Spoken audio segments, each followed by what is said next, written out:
Hi, and welcome to Connect Safely Live. I'm your co-host, Larry Magid, along with Carrie Gallagher. Hi, Carrie. Hi, Larry. Great to see you. And our guest today is a good friend of mine. I've known her for a number of years and always enjoyed being around her. Her name is Bia Dosis, and she is I'm turning over to my screen to read her bio, so pardon my not looking at the camera.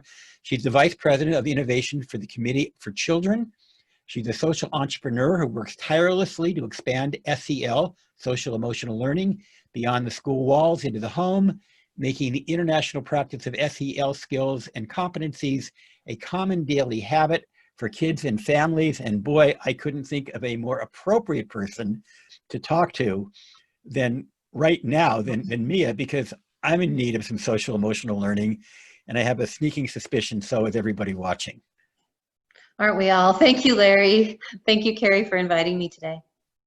It's a great pleasure. So let's talk a little bit about, first of all, Committee for Children. What is it? What do you do? Not everybody is familiar with the great work that you guys do out of Seattle and elsewhere.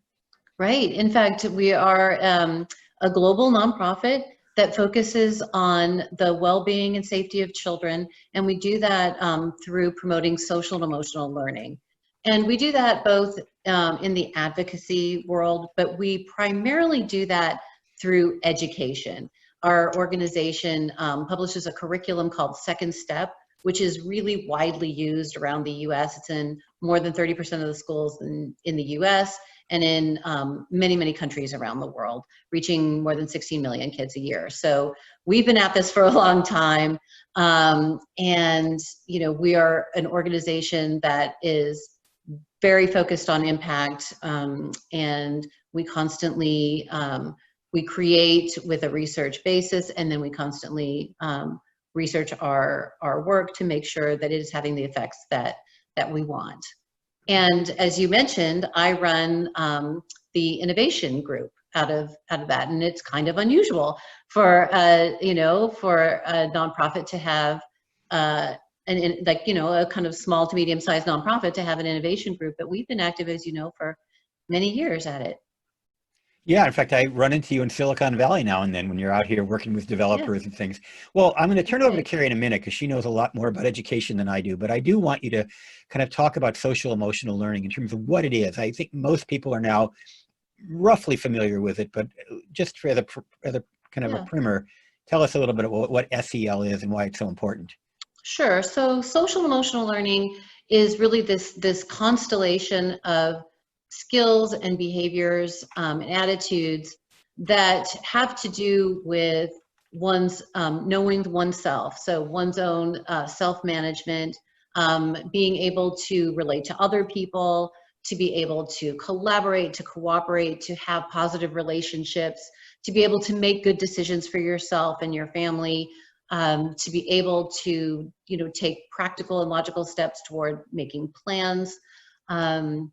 I mean, ultimately, it is this set of, like I said, skills and competencies that set you up for success in school and really are essential for success in life. So great definition. And as a follow-up to that, I'm wondering if there's something that as a parent, and I definitely want to talk more about the dynamics in school soon. And our audience knows very well, I'm a school administrator. I was a teacher for 13 years. I've been in education for 20 years in schools every day. So we have a lot to talk about there. But as a parent right now, it's summer. I'm kind of grateful we have a little bit of a hiatus from the remote learning because, managing my own emotions and my work schedule and my children's school it's been a lot. But right now, at least where I am in Massachusetts, our COVID-19 rates are very low. Things are looking pretty good. People are really ascribing to the recommendations with face masks, and it doesn't mean that we won't go in a different direction as things change. But if my children are going to be in school, at least part-time, they're going to be excited because they want to go back, but they're going to be wearing masks and they're going to be far away physically from their friends. Is there something I could do to help them learn how to be empathetic to others when they can only see their eyes or express their emotions more effectively when others can only see their eyes? Like, how can we share our emotions effectively when we're physically distant and covered in a way that we're not accustomed to? And how can we help our kids with that? So many awesome questions wrapped up in there and so many great concepts. So let's just start with like that first bit. So when you can't take those other kinds of visual cues, you know, what else do we have? We have our words, right? Like we can still hear each other's words. So now is a really good time to start helping our children build that SEL, the emotion vocabulary, right? And it seems like as adults, it seems obvious to us, but it's kind of not. And it's something that you really have to work on. And once you start working on it as an adult with kids, you're like, oh, that's right. I really need to think about this myself, because it's something that we kind of take for granted, right? And then we realize that, oh, actually, it's a little bit awkward to have to say like, that didn't sound good to me, or I don't really feel comfortable with what you just said. And so it takes practice. So that's the whole point. Like there isn't just here's like a single little magic thing to say, but it's a lot of magic things to say, right? And it's getting used to saying those things. So really the best place that we can help our kids get used to having the right language is really practicing at home, is practicing where it's safe, right? With family members. And so just as an example, one of the things that we've done in our group is to launch a podcast called The Imagined Neighborhood. And this is really for families with kids, let's say between the ages of 4 and 9 to 10. And then we have some outliers on either end of that. But it is this kind of mashup of Mr. Rogers and Pee-wee's Playhouse. It's a kooky world where there are, you know, robot vacuum cleaners, Dracula robot vacuum cleaners, and a princess dinosaur, and a macho supreme space marine, and they all have these kooky adventures. But all through all of it, they are teaching kids and families about social and emotional skills, but mostly like through language and through funny little situations. And it gives parents like hooks of language to talk about and to be able to refer back to. And it's, you know, I've been interviewing parents this summer about how it's helping their families. And it's something that's really helped provide people with the language, you know, to your point of like, how are we going to express ourselves? You know, it's funny when you were talking about having to use words versus visual. It reminded me of the early days of not just the commercial internet, but online services. When I wrote this book back in the early 90s, Cruising Online, horrible title by today's standards, but in it, I talked a lot about the fact that online, you don't have the cues that you have when you're in person or even on the telephone. Back then, we didn't have video online. We didn't have photographs. Facebook and other video and photographic-based apps have kind of mitigated that, but we had to rely strictly on the written word. And we talked a lot about that. We still do now about disinhibition, the fact that you really don't have the connection with the person that helps develop the empathy and the relationship. Do you think that wearing a mask is kind of, in a sense, in the physical space, bringing us back to where the internet was in the 90s, in a sense? Well, I think that's an interesting analogy, though. I think that the proximity, like the proximal nature of actually being in a space together, it is such a big differentiator there, right? So even if we can't see all our face, first of all, eyes are terribly, terribly expressive, as we all know, right? So you can still see people's eyes. And actually the reason why I'm even thinking about this, I'm thinking about an animated character that we worked on that only had eyes. And it's amazing the things that you can do, the expressions that you can make with just like the width and the eyebrows and everything else. So eyes are very expressive. There's also a lot in body language, right? So there's certainly things that you can read in terms of like people feeling closed off, people feeling more open, people feeling dejected, people feeling confident. So that's another thing besides words that parents can work on with kids, educators can work on with kids, is body language. You know, it's funny, I've spent a little bit of time in the Middle East, in the various countries around the Gulf, where some of the women wear burqas. And I remember very distinctly having conversations with somebody and all I could see was her eyes and still having that connection despite the fact I couldn't see her face. Yeah. Yeah. So And there's something about proximity too that makes a big difference. Yeah. As a follow-up to that, I think that resource that you shared for families and parents with those animated characters, I think that's great, and that's a great entry point. I'm wondering if you have any resources or tips for families with adolescents. I think so, and the reason I asked that specifically is I have one of my children is sort of, pushing open the door to adolescence right now, and so sometimes she seems like she's an adolescent, and other times she doesn't. But that's where my education career has been. It's been in that middle school and high school. So there's a lot of talk, even in the media right now, about how are we going to keep our youngest kids safe? And I'm like, I'm worried about the older kids and keeping them safe. And, Right. all of us, I'm sure, in our neighborhoods are seeing little gangs, and they're not really gangs, but little groups of adolescents who are out on bike rides, and their parents have started to sort of give them some permission to do things. And some of those groups are being really good and obeying social distancing while they're together and there are adults around, and others are not. And it's going to be tough for adults in schools to help them learn to maintain that at a time when developmentally they crave connection with their friends more than they crave connection with their families, developmentally, chemically. So what is it that we can do to help that age group? Well, so I will preface everything that I say with the fact that I generally work with the younger groups. But I have actually been thinking a lot about this, Carrie, because I have a lot of friends who have kids that age. Mine is a little older than that and doing his own, he's in his 20s. But I have a lot of friends whose kids are right in the thick of it, in teens. And to your point, they absolutely, like, it's not good for their mental health to not be able to be connected to their friends. And, and so that is something that we as adults need to pay attention to. There's also another thing developmentally that I think is important to think about. And that is that kids at that age also crave meaningful work. And you will know this as a parent, that when you see your kids involved in a project where they're maybe doing some volunteer work, or they're working on like a theater production, or they're part of a team, those things are really, really developmentally important to kids. And I would sure love to see out in the world of like my compatriots who are doing, innovation, and I'm starting to see some things where we're giving teens the opportunity to be helpful in their communities.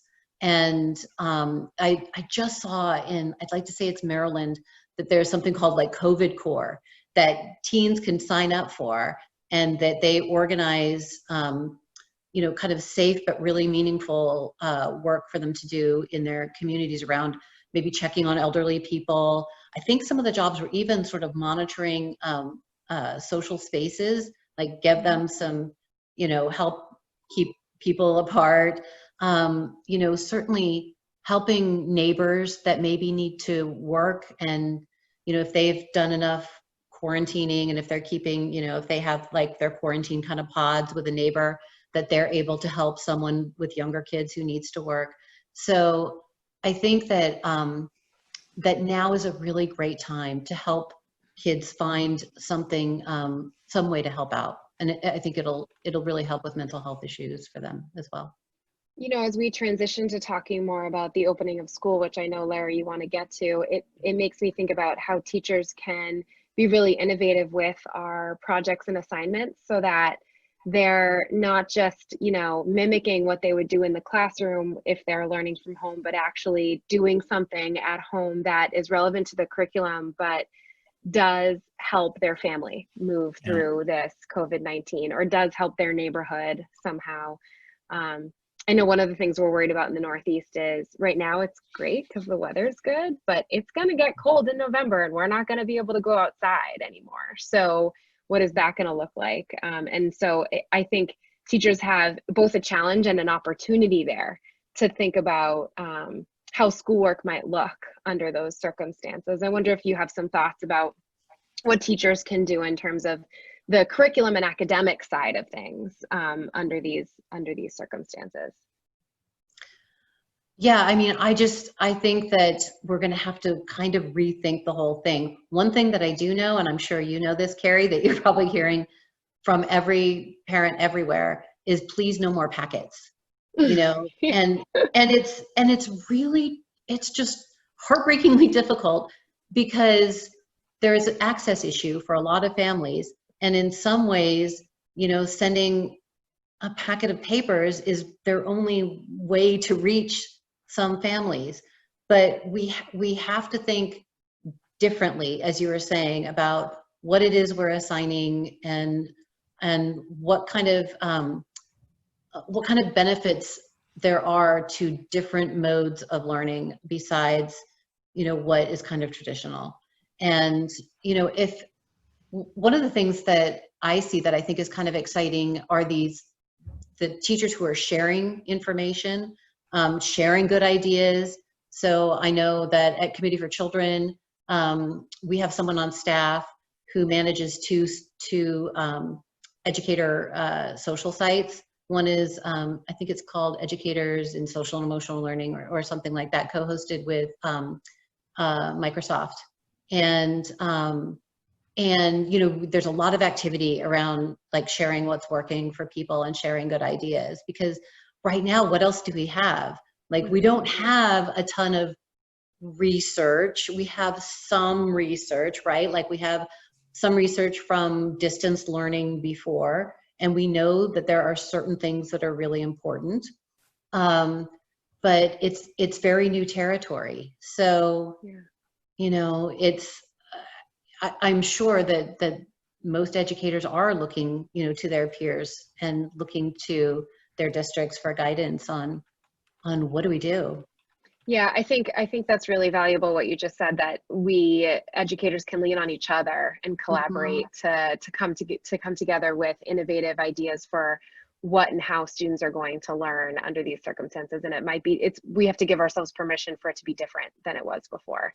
So let's really hone in on your area of expertise here, because when we transitioned to remote learning in March, we had the benefit of 8 or 9 months of building in-person relationships with our students. It was a nice solid foundation.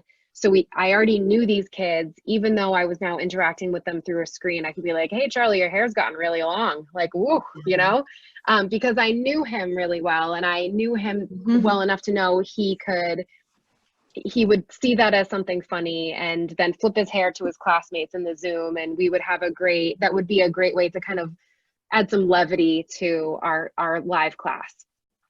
With my new students that I'm going to be teaching, I have no relationship with them yet.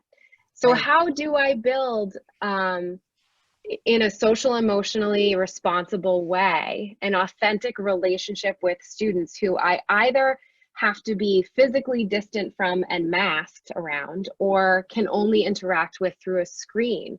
Do you have any questions or sentence starters or activities that we can share with teachers to help them with that today? Oh boy, that's a good question. I do not off the top of my head, but here's one thing. Actually, I have a tip. And this is certainly easier for the teachers of younger kids. But I think you can also do it with older kids as well, in a kind of rolled out way. I think it's really important for them to spend one-on-one time. So I realize that there's going to be some version of, you know, online class, but let's face it, you can't do 6 hours of kids just sitting there online. You can't do it with elementary school kids. You can kind of do it with high school kids, but not really. And so, you know, I know that, for example, in Seattle, there were middle school, you know, teachers who were just working like 2 hours a week. They only taught their content 2 hours a week. Well, you know what? With the rest of the time, you can work one-on-one. You can make one-on-one appointments with students, and especially those that you know need it. And even if you don't know those students, hopefully if they're not like, you know, 6th grade or 8th grade, if they're brand new, but maybe you know something about them. Maybe there's something that the teachers who had had them in previous years, or something that can be passed on from their previous education that will know, okay, I know this student probably needs a little bit more attention. And so I'm going to, if I only have X amount of time, then this is the amount of time that I'm going to spend on a one-on-one with the student. And maybe even, you're going to have small groups, but I would really encourage teachers to be thinking about how they can structure their relationships with their kids. To your point, it's like almost impossible to show up with 30 yourself and 30 little squares that you can't even see on the screen all at one time anyway. That you're going to form relationships, and right now those relationships are the most important things. So Yeah. I would say really focus on how you're going to do that. You can send them postcards. This is like a thing I used to do when I was teaching anyway, like at the beginning of the year, to start like building up that excitement. I would send out postcards in advance, like, I'm so excited to meet you, and here are some things about me. And I would think, to your point about sentence starters, just like you would normally. I mean, certainly in elementary school, you normally do this, and maybe you don't do this as much in middle and high school, but I would really encourage middle and high school teachers to kind of like think about what their colleagues who teach the younger kids do, and think about how they build those relationships at the beginning of the year. There's always a bunch of relationship building, right? Around creating rules for your classroom, around getting to know you. Here's a big cutout picture of me, and I get to decorate it. Like, there are just so many things that you could do, but I would primarily focus on that. It's so important right now. The one person in this conversation who's never taught K-12, I was a university instructor, but that's different. My level of respect for educators has gone up even higher during this period, because I can see the challenges that you all are struggling with and working so hard to solve. I can see it in my many conversations with Carrie, my daughter, who's a kindergarten teacher, who's now teaching K1 to 4th grade remotely over the summer. Just the amount of work that's gone into trying to make this transition. And, we didn't learn that. I used to teach in the School of Education.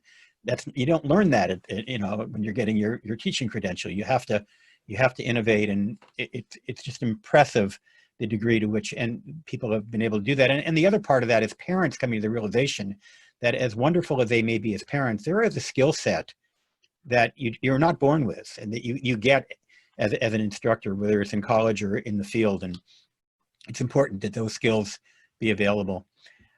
I'd like to transition a little bit to the work that you're doing and have been doing over the years. And the one project that I know very well that you've been working on, because we did some podcasts about it years ago, is something called Mind Yeti, which is a funny name, but a very useful product. And I was wondering if you could talk a little bit about that and some of the other innovative things that you've done through Community for Children.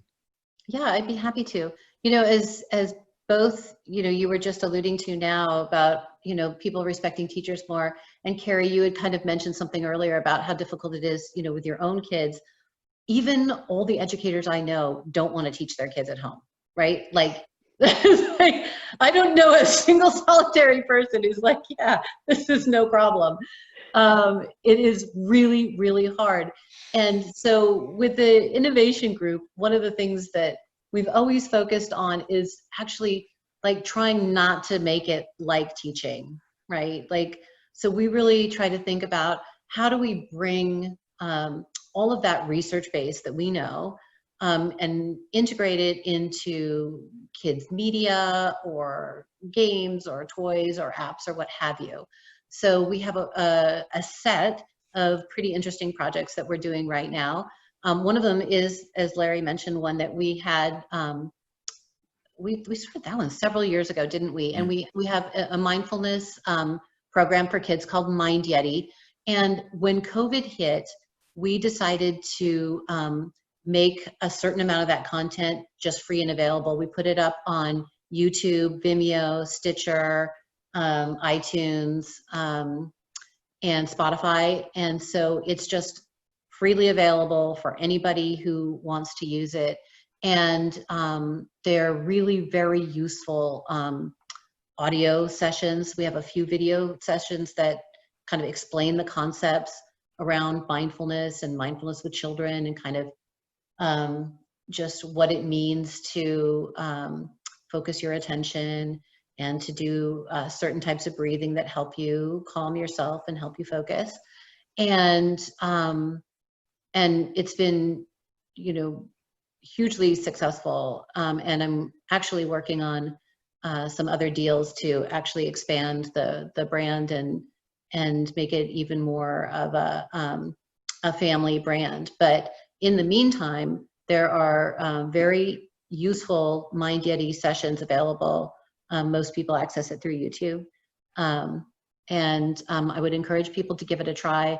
It's for primarily elementary age kids, but I can tell you that adults enjoy it as much as kids do. It really gives you a break and helps you reset. So say before, you know, I would encourage educators to do a Mind Yeti session before they get started with whatever, you know, either in person or online session that they have going, to just kind of, you know, get everybody in that mode and ready to learn. It's very difficult to transition from whatever it was that you were doing into focusing here. Or, you know, I think that it's going to be very, very distracting in the classroom for kids that they've got masks, they can't get near each other. There's going to be a lot of things that are new and different and not what they expected. And so any kind of tools and habits tools that help build habits, like Mind Yeti, will be very useful. Yeah, I mean, I think one of the things that you just pointed to, number one, the two of you just saw that happen for me, right? I came into our call pre-broadcast and was still kind of rattled from something that had just happened for me prior to that, and had to transition very quickly without Mind Yeti. So we all are really familiar with that. But I think one thing that a lot of educators I know have found to be incredibly useful to kick off a class, no matter what your subject area curriculum is, some kind of typical routine that starts your class. So I happen to work in a school that is in the Catholic tradition. And so for some teachers, they're very comfortable with prayer. And so they start with that.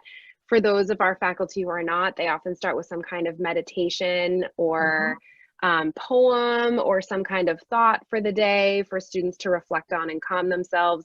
I think there are, you know, Mind Yeti is another great resource that you've just shared with us, and I know you have more resources to share. It could be in the form of a video or a breathing exercise or something to kick off your interaction so that everybody has a moment to transition to the here and now, right? And focus their attention.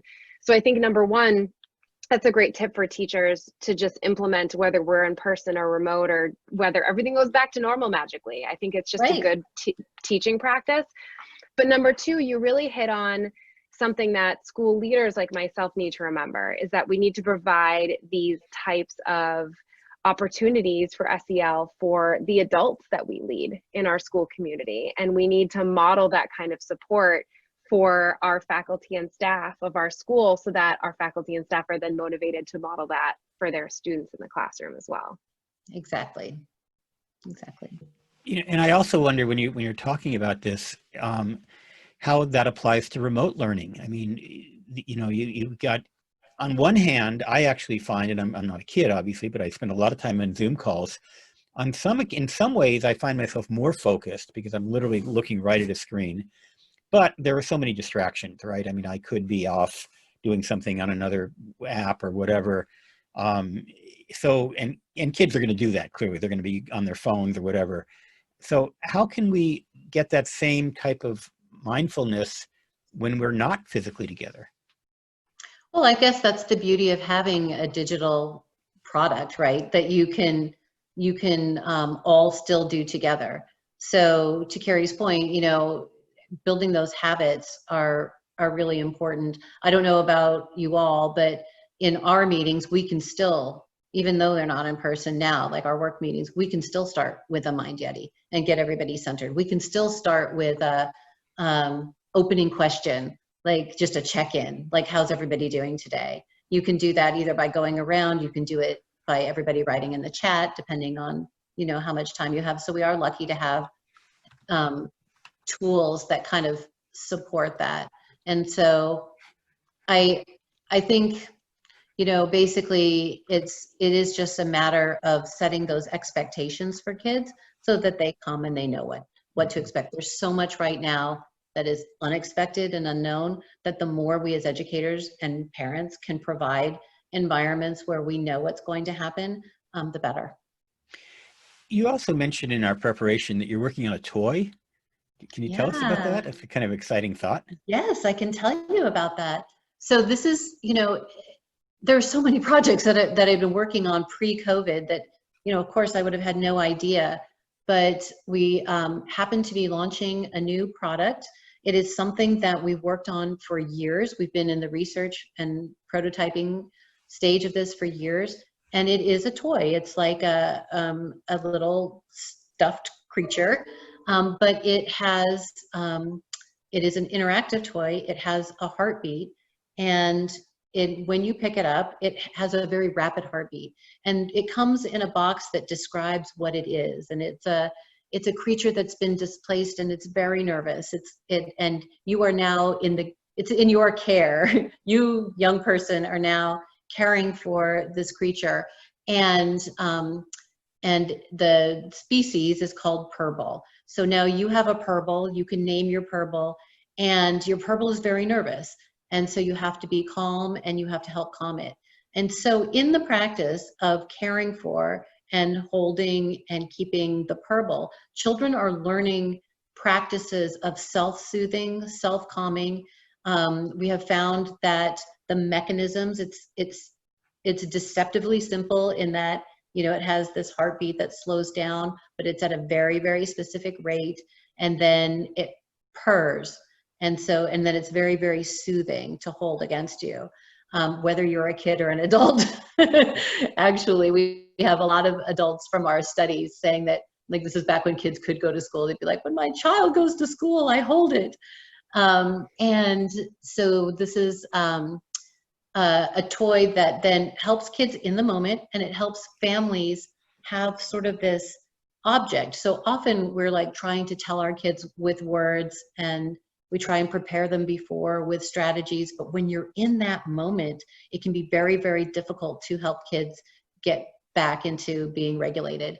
And so having an object is something that's very useful, especially an object that they're already kind of caring for, and that they're building this capacity for calmness and care around.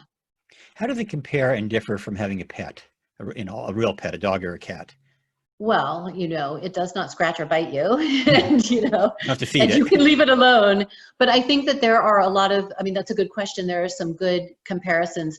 And I think that the difference is that it's more predictable, right? It does a predictable behavior, and it is designed to do something very specific. I think that animals are, you know, their own creatures, and they can either decide if they want to be with you or not. But the purple will always be with you if you need it. So, but I think that there are some similarities certainly around that. And it won't pee on the floor, I presume. Exactly. That's good. I'm a big dog pet person, and for the record, my dog doesn't scratch, bite, leave me, or pee on the floor. He's wonderful. So anyway, if we all had our dogs to be like that, I wish yeah. my dog were like that. So I also wanted to talk a little bit about the Nurture program. Yeah. And because I think we've talked a lot about young children and building these skills and helping them learn to self-soothe and manage themselves, but it's really incumbent upon parents to model this and teach this as well. And if I remember right, when I had my first child and it was time for me to leave the hospital, I was like, wait, you're going to send me home with her? I don't know what I'm doing. Like, are you sure this is safe? And I think your Nurture program really addresses that anxiety and emotion that a lot of new parents face. Exactly. So this is, again, another project that we had planned pre-COVID, and we had to do a complete pivot on it because the plan was that you go to the maternity wards, like our team, this is a different team altogether, but of the Nurture folks, and they go and talk to new parents, recruit them, have them sign up, and then they become part of this community of mentors and new parents who text one another and who kind of, there's a light sort of program around developmental stages, and you get information about those things that are important to you. But really what we're finding from this pilot that we're doing right now, so we are very much in the pilot phase right now, and we're just operating it in Seattle. It's based off a program that was already being done in Pittsburgh. And what we're learning in the Seattle pilot is that we're just drilling down to the thing that is really key. And it really is that sort of transition to parenthood that requires a whole new set of social and emotional competencies, to your point, Carrie, that maybe you didn't even realize you were going to need. Nobody ever told you, even if they did tell you, it doesn't make sense until you're actually there and you're like, oh, that's what you meant? Oh no. And so, it is really about supporting parents during that time, because that developmental time is just so very important. We know that even as early as 3 months old, like shouting in the household can have a negative effect on the brains of 3-month-old babies. So we want to be able to support new parents in this transition time, which, as we all know, is really stressful.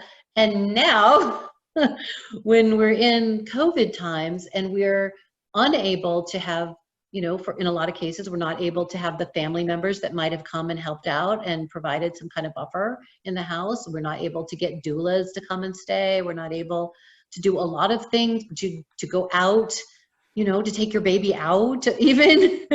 So, this is kind of taken on a whole new, I guess, level of importance in these crazy times. Well, Carrie, I'm really surprised that your baby didn't come with a user manual. I mean, most things that you bring home, they typically have instructions, but you kind of had to figure it out on your own.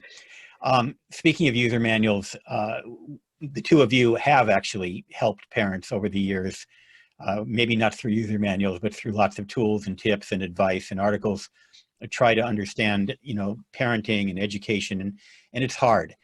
We have to wrap, but I do want to kind of give you the last word, Mia, in terms of your sense of just, how you're feeling right now.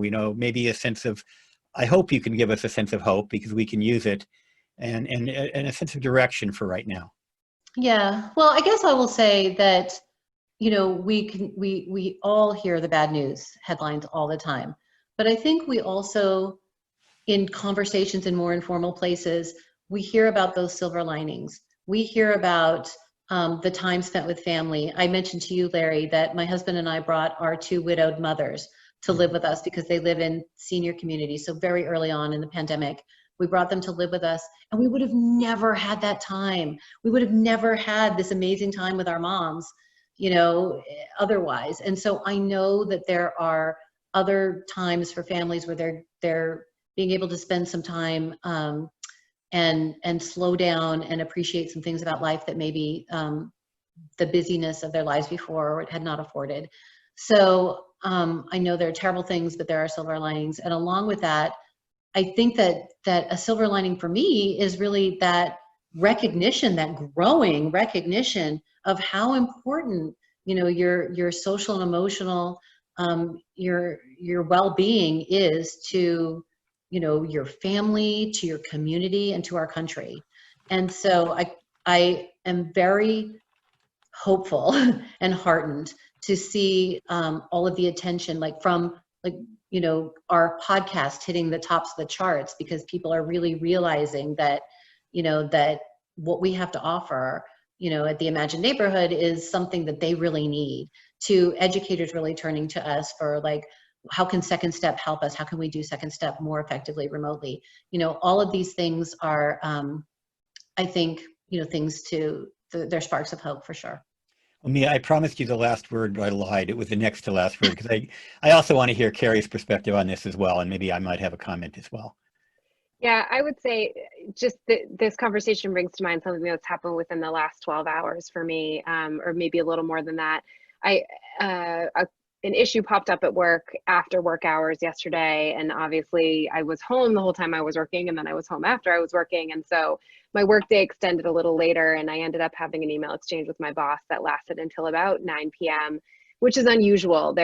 My work is very respectful of our time, but it was time sensitive. And he said, "Do you want me to just call you? I don't want to call you without permission because it's so late." And I said, "Actually, I'm going to bed, even though it's only 9:30, because something that I've built into my new routine is I get up early before my children get up so I can fit in some exercise before the workday begins and my day as a parent begins, where I'm sort of doubled up with both roles." And he was like, "Yep, then you need to go to bed because that's really important for you to do." So I would just urge people to create some time and space to do something that my exercise in the morning, which is a very long walk with my dog, or hike with my dog, does for me, and really guard that fiercely, even when your boss wants to give you a call. And make sure that that self-care will translate to a better ability to transition between anxious times and anxious conversations that may happen throughout your day, because you've set aside that space for yourself. And that gets along with the notion of routines. I mean, in your case, it's exercise, which of course is very important. And I try very hard to get mine in as well. But some people get up in the morning and they put on the same clothes that they would normally put on to go to work because they want that routine, that sense of normalcy. I have to say that as difficult as this has been, first of all, we're very fortunate. It hasn't been nearly as difficult for us as it has been for some people, especially those who are out of work and struggling financially, or those who have COVID has visited their homes. And I feel I hope I can say I'm empathetic. I certainly am sympathetic and try to be empathetic to folks in that situation. But, we've learned to make pizza. And I haven't said this publicly before, but the COVID contributed to my losing my part-time job at CBS News, which is something I'd cherished for the last 20 years. And I've had to adjust to that, and haven't fully, but partially, one by getting a gig with BBC, which is nice, but also by coming to grips with the fact that, looking at what's important and what is less important, and trying to appreciate, and back to what you do for a living, in a sense, via mindfulness, trying to be mindful, trying to be aware of what's meaningful and what is maybe something that we can live without. It's been hard for a lot of people, but as difficult as it is, I've seen some wonderful silver linings, not just in my own family, but looking around to other people as well. That's right. Agreed. So with that, we have to wrap, because even though this isn't a regular TV show where you have to end at a certain time, we try to keep your attention span. So I want to thank Carrie, as always, for joining us. And I want to thank Mia Dosis. And Mia, let people know where they can get more information from Committee for Children. Yes, they can just go to cfchildren.org, and from there they can navigate to special resources for COVID time, or more information about the Imagine Neighborhood, our podcast. There's everything that you need, you can navigate to from there. Mia, thank you so much for joining us. Thank you for having me.